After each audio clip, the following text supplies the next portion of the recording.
دیکھیں نا کمزور, مایوس اور فرسٹریٹڈ پرسن کے ساتھ کوئی جڑنا پسند نہیں کرتا, ہر بندہ چڑھتے سورج کا پجاری ہے. تو اچھے ماحول کو, اچھی چیز کو, اس کو پسند کرتا ہے, اور وہ چیزیں سب یہاں سے شو ہوتی ہیں آپ کی باڈی لینگویج سے. دیکھیں کروڑ پتی اور فیوڈل لارڈ کے ساتھ جنگ بمقابلہ آرگنائزیشن, ہم پیسے سے نہیں لڑ سکتے, ہم زمینوں سے نہیں لڑ سکتے, ہمارے پاس وہ نہیں ہے. وہ ہوں گی انشاءاللہ جب یہ زرعی اصلاحات ہوں گی تو پھر وہ یہ سارے یہ بھی صبح صبح اٹھ کے کام پہ جایا کریں گے. یہ ہمارا انشاءاللہ یہ ایجنڈا ہے, ہم زرعی اصلاحات کے اور یہ لینڈ ریفارمز کے سب سے بڑے حامی ہیں. ہم کہتے ہیں کہ ایک نواب کا, ایک ملک کا بیٹا بھی اٹھے اور صبح اسی طرح کام پہ جائے جیسے ہم صبح اٹھ کے کام پہ جاتے ہیں. یہ ہوتا ہے ایکویلٹی. یہ کوئی طریقہ نہیں کہ وہ ہزاروں ایکڑ زمین رکھ کے صبح اٹھ کے جناب اور پالیٹکس کرے, اور میں اور آپ سارے اٹھ کے صبح مزدوری پہ جائیں, اپنا کوئی جاب بزنس کریں اور کام کریں. تو یہ ایکویلٹی نہیں ہے, اس ایکویلٹی کو ہم نے لانا ہے انشاءاللہ. اور یہ لینڈ ریفارمز اور زرعی اصلاحات اور یہ جو زمین کی تقسیم ہے, جب تک اس ملک کے اندر یہ زمین کی تقسیم منصفانہ نہیں ہوگی نا, آپ کبھی بھی توقع نہیں رکھ سکتے کہ یہ ملک ٹھیک ہوگا. کیونکہ یہاں پرابلم یہی ہوا کہ کیا میں پاکستان کے بعد انڈیا نے زرعی اصلاحات کر لی تھی, ہم نے نہیں کی. ہمارے یہاں وہ پہلے سے زیادہ اب یہ طاقتور ہو چکے ہیں, اس وقت اتنے طاقتور نہیں تھے. اب تو انہوں نے شہروں میں پلازے بنا لیے, مارکیٹس بنا لی, کوٹیاں لے لی ہیں. مطلب ان کو لاکھوں روپے, ملینز آف روپی تو ان کو صرف رینٹل انکم آتی ہے جو ان کو شہروں سے آتی ہے. تو یہ ایکویلٹی نہیں ہے. تو پاکستان تحریک صاحب کے ذہن کے اندر یہ بڑی بات کیٹیگوریکل, انہوں نے اپنی سپیچز کے اندر, اپنی گفتگو, اپنی ہر جگہ یہ بات کی ہوئی ہے کہ ہم انشاءاللہ لینڈ ریفارمز لے کر آئیں گے, اور لینڈ ریفارمز طاقت کے ساتھ ہوگی. اور ان سے دیکھیں زمین اللہ کی ہے, کسی کی نہیں ہے. یہ بولیں کہ ہماری آپ کہاں سے لائے تھے, یہ تو اللہ کی ہے. یہ تو اللہ تعالیٰ کی زمین ہے نا جی, اللہ تعالیٰ نے ہمیں. تو آپ کو کس نے حق دیا؟ اللہ کا نظام. یہ کون سا نظام ہے کہ ایک بندہ ہزاروں ایکڑ رکھ کے بیٹھ جائے اور دوسرا کھانے کو بھی ترسے؟ یہ اللہ کا نظام نہیں ہے. جب ریاست مدینہ بنی تھی اور مائیگریشن ہوئی تھی تو سب سے پہلا جو کانٹریکٹ ہوا تھا, سوشل کانٹریکٹ سائن ہوا تھا, وہ یہی تھا کہ ایک دوسرے کے زمینوں کے اندر, مال کے اندر, سب چیزوں کے اندر اس کو حصہ داری بنا دی گئی تھی. تو کوئی ان کی زمینیں نہیں ہیں. اور ان کی کہاں سے آ گئی, کس کو نہیں پتا کہ انگریز کی وفاداری میں ان کو ملی ہوئی ہیں؟ میں تو کون نہیں جانتا. یہ کل لوگ وہ تھے جو ہماری شکایتیں لگاتے تھے ہمارے پیرنٹس کی جا کے انگریز کو, کہ آپ کے خلاف یہ باتیں کر رہا تھا. جو جتنی زیادہ شکایتیں لگاتا تھا, جتنے زیادہ ان کے کتے نہلاتا تھا, جتنے زیادہ ان کے جانوروں کو وہ کرتا تھا, اس کو اتنی زیادہ وہ زمین الاٹ کر دیتے. تو یہ تو کل کے غدار ہیں. ہمارے لوگوں کی 1857 کی جنگ آزادی کو ناکام کرنے والی یہی ہیں سالے.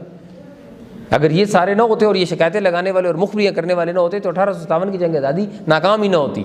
وہ ناکامی ان لوگوں کی وجہ سے ہوئی تھی. آپ تاریخ پڑھیں. تو اس لیے اس فیوڈل لارڈ کلچر کو ہم نے توڑنا ہے. لیکن توڑنا کس چیز سے ہے؟ پیسے سے نہیں, زمینوں سے بھی نہیں, چونکہ ہمارے پاس دونوں چیزیں نہیں ہیں. تنظیمی پاور کے ساتھ. اب آپ کہیں گے تنظیمی پاور کیا بلا ہوتی ہے؟ یہ دنیا کا سب سے طاقتور ترین ٹول ہے کسی طاقتور کے خلاف, کسی لارڈ کے خلاف. تنظیمی پاور. تنظیمی پاور یہ ہوتی ہے کہ 1000 لوگ ایسے ہو جائیں. یہ اس سے مراد کیا ہے؟ یہ احتجاج کرنا, روڈ بلاک کرنا, کال لانا, ان کے خلاف نکلنا, ان کے خلاف آواز بلند کرنا, ان کے اوپر سوشل میڈیا کو آنا. 1000 بندہ ایسے ہو, یہ ہو, اور اگلے ایک لمحے کے اندر 1000 بندہ حرکت کے اندر آ جائے. یہ اتنی بڑی طاقت ہے کہ اس طاقت سے ان کا پیسہ بھی مقابلہ نہیں کر سکتا. یہ دنیا کے انقلابات کی ہسٹری اور تاریخ ہے کہ جو ظاہر ہے کہ جو انقلابات آئے ہیں وہ اس وقت کی جو ظالم اور جابر اور قوتیں تھیں انہی کے خلاف آئے ہیں نا. اس کا مطلب یہ ہے کہ وہ انقلابات جب آئے ہیں تو اس سے پہلے حالت یہ تھی کہ اس سوسائٹی پر بھی کچھ لوگوں کی گرفت تھی. کچھ لوگوں نے اپنا پنجہ گاڑا ہوا تھا اور ان کو ہلنے نہیں دیتے تھے, غلامی کرتے تھا. لیکن وہ جو انقلابات آئے ہیں وہ کیسے آئے ہیں؟ تنظیمی پاور اور نیٹ ورک کے ذریعے آئے ہیں. یہ نیٹ ورک, یہ غریب آپس میں اکٹھ کر لینا, سب سے بڑا تو رولہ یہ غریب نہیں ملتا آپس میں. ورنہ غریب تو ان سے پاور میں زیادہ ہے نا, تعداد میں زیادہ ہے, کئی گنا زیادہ ہے تعداد میں. لیکن غریب آپس میں مل نہیں سکتا, یہ پاسبل نہیں, کیونکہ انہوں نے غریب کو آپس میں وہ لڑایا ہوا ہے, انتشار پیدا ہوا ہے آپس میں ایک دوسرے کے برادریزم کے نام کے اوپر, اور مختلف طریقوں سے انہوں نے آپس میں ان کو الگ کیا ہوا ہے. وہ کسی صورت یہ ممکن ہی نہیں کہ غریب ان کے خلاف مل جائے, یہ ممکن ہی نہیں.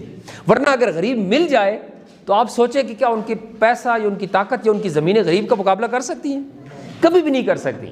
لیکن سب سے بڑی سائنس یہ ہے کہ غریب نہیں ملتا, کچھ بھی کر لے غریب نہیں ملتا.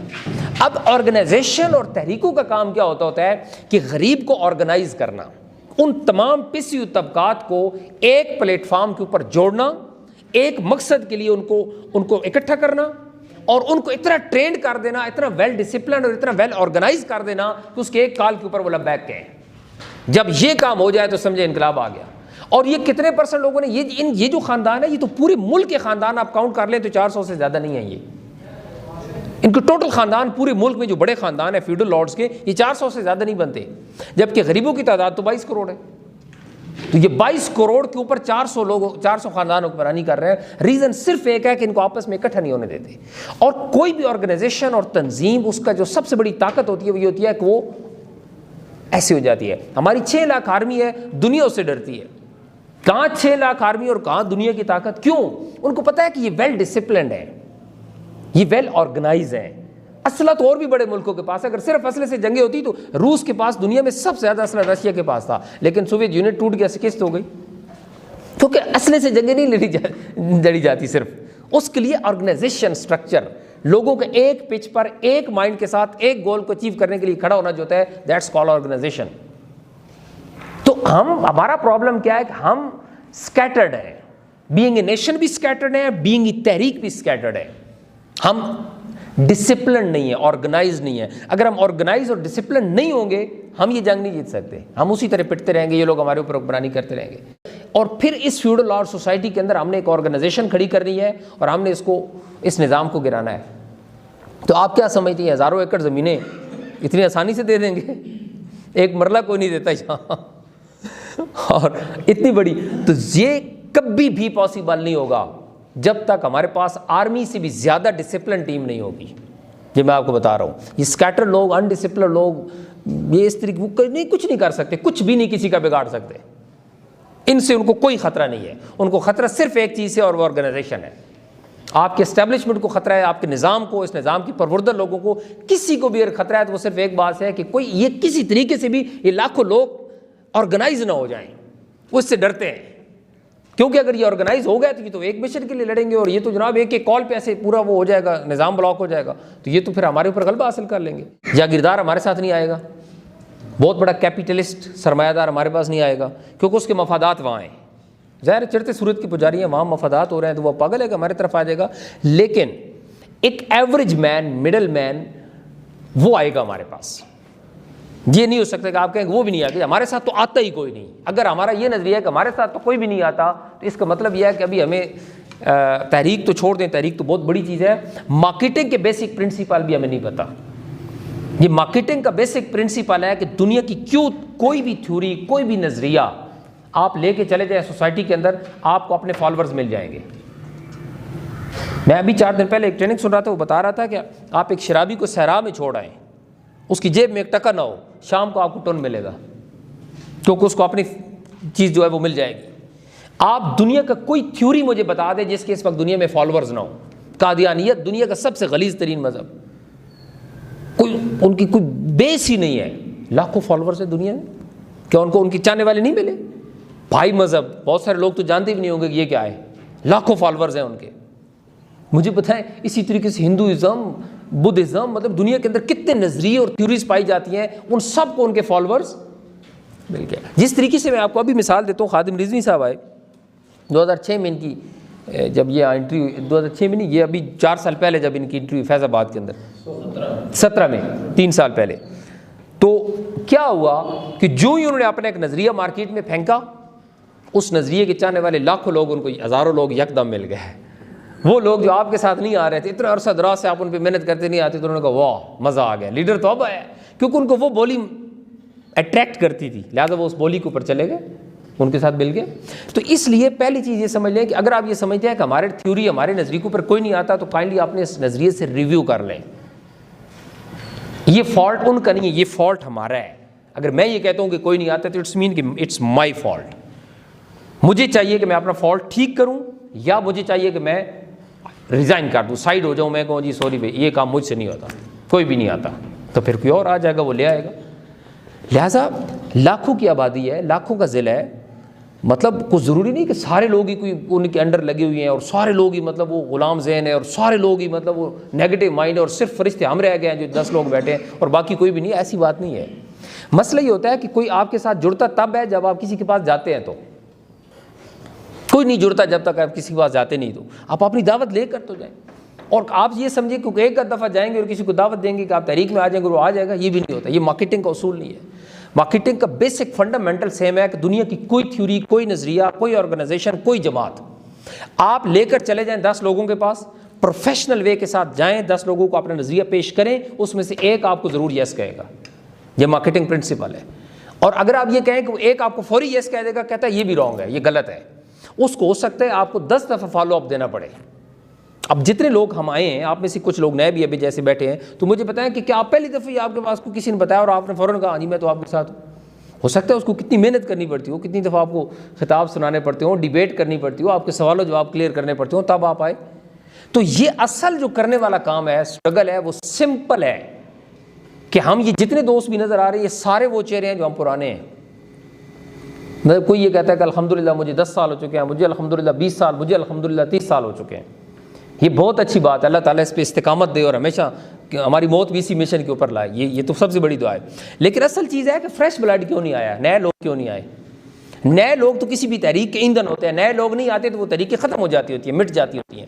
پرانے لوگوں سے تحریک نہیں چلا کرتی جب تک مشن نئے لوگوں کے ساتھ، نئے لوگوں کے اندر نہیں ہم انٹروڈیوس کرا سکتی ہے. اب یہاں پر ایک پرابلم آتا ہے. جب آپ لسٹ بنانے بیٹھیں گے تو آپ یہاں پر وہ کہتا ہے کہ کسی کو پری جج نہیں کرنا. یہ پری جج کیا ہوتا ہے کہ فلاں کو دعوت دے دیں، جواب ہے کہ نہیں وہ تو نہیں آئے گا. فلاں کو دعوت دے دیں، کہتا ہے نہیں وہ بھی نہیں آئے گا. اچھا چلے فلاں کو دے دیں، کہتا ہے وہ تو ممکن نہیں، وہ تو ہے ہی اس کے ساتھ. کہتا ہے یہ سب سے بڑی غلطی ہے. یہ اگلا میں آپ کو مارکیٹنگ پرنسپل بتا رہا ہوں کہ دنیا میں 80% لوگ جہاں کام کر رہے ہوتے ہیں وہاں سیٹسفائی نہیں ہوتے. صرف 20% لوگ جو ہوتے ہیں وہ جہاں کام کر رہے ہوتے ہیں، جس طرح جس گروپ کے ساتھ ہوتے ہیں وہ سیٹسفائی ہوتے ہیں. 80% لوگ سیٹسفائی نہیں ہوتے، لگے ہوئے تو ہوتے ہیں اس کے ساتھ لیکن سیٹسفائی یہاں سے 13 نکاتی منشور ہے. اب اس کے اوپر ان سے ڈسکشن کریں. ڈسکشن کیا کرنی ہے؟ ان کے پیپر سامنے رکھے، انہوں نے کہا یہ ہمارا منشور ہے، آپ بتائیں اس کے بارے میں کیا کہتے ہیں. کہ یار ہے تو صحیح، اچھا ہے لیکن ہے ناممکن. دیکھیے کیا ہے مثلا سب سے پہلا ہمارا منشور ہی کیا ہے؟ اس کا پارلیمانی نظام کی تبدیلی. اس کو سمجھائیں بات. کون یہ نہیں سمجھتا؟ جو پریکٹیکل پالیٹکس کیسا ہے وہ اچھی طریقے سے اس بات کو سمجھتا ہے کہ یہ پارلیمانی نظام زہر قاتل ہے ہمارے ملک کے لیے. یہ 20-30 کروڑ روپے لگا کر الیکشن لڑا جاتا ہے، 50 کروڑ. ابھی جہانگیر ترین کا جو اس کا الیکشن تھا، ڈاکٹر صاحب بتا رہے تھے کہ اس کو چودھری سرور نے بتایا تھا کہ جہانگیر ترین کا الیکشن جو وہ ہار گیا تھا وہ 1 ارب میں پڑا تھا ہمیں. لودرا سے بھی آگے ہے. ہاں جی یہ بھی تھوڑی پرانی بات، یہ بھی پرانی، شاید اس سے بھی آگے چلی گئی. یعنی 1 ارب میں ایک الیکشن اس کو پڑا. اور 20-30-40 کروڑ تو ہمیں پتہ ہے، ہم کیلکولیٹ کر سکتے ہیں کہ جتنے الیکشن لڑتے ہیں اتنے پیسے تو یہ لگاتے ہوں گے، کنفرم لگاتے ہیں پیسے. تو مجھے بتائیں کہ جو 20-50 کروڑ 1 ارب روپے لگا کر الیکشن لڑ کے اور ایسے اوپر نکل کے لیڈرشپ آئے گی، وہ لیڈرشپ مینوپلیٹ کرے گی 22 کروڑ کو.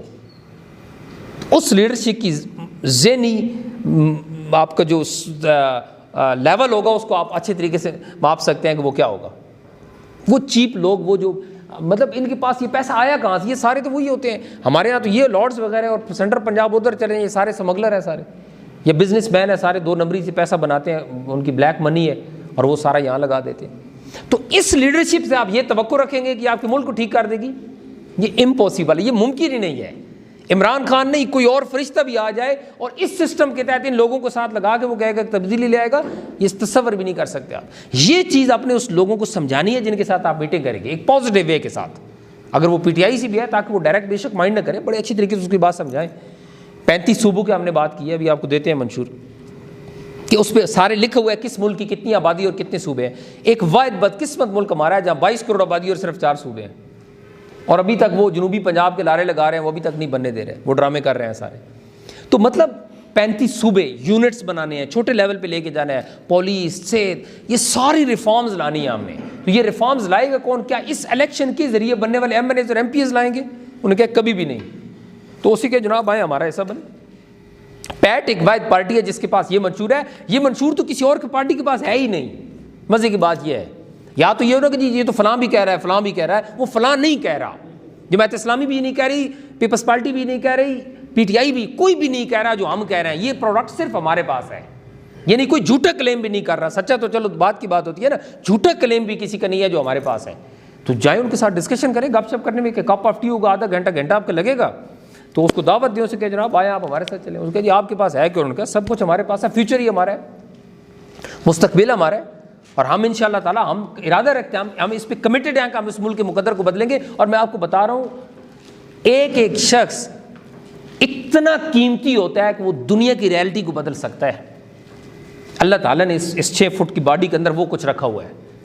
تو اتنے سارے لوگ مل جائیں تو کیوں نہیں بدل سکتے؟ یہ کیسے ہو سکتے ہیں؟ ہم اس پورے ضلع کی ہلا کے رکھ سکتے ہیں اگر یہ لوگ ہم مل جائیں تو. لیکن شرط یہ ہے 3 بجے آنا ہے تو 3 بجے آنا ہے. یہ نہیں کہ 4 بجے 5 بجے آپ کیوں نہیں آئے، وہ مسئلہ یہ ہو گیا تھا، وہ مسئلہ یہ ہو گیا. تو یہ سب ایکسکیوز ہیں. No justification, no excuse will be accepted in organizational network. Organization network کتنا اسٹرانگ ہوتا ہے کہ اس کی فرسٹ پرائرٹی کہتا ہے nobody busy in this world, it's all about priorities. مصروف کوئی بھی نہیں ہوتا، یہ صرف پرائرٹیز ہوتی ہیں کہ پرائرٹی نمبر 1 کیا ہے، 2 کیا ہے، 3 کیا ہے. Simple is that. سو اس لیے دوستو عرض یہ ہے کہ ہم ڈسپلن آرگنائزیشنل نیٹ ورک کو اپنے کو اسٹرانگ کریں.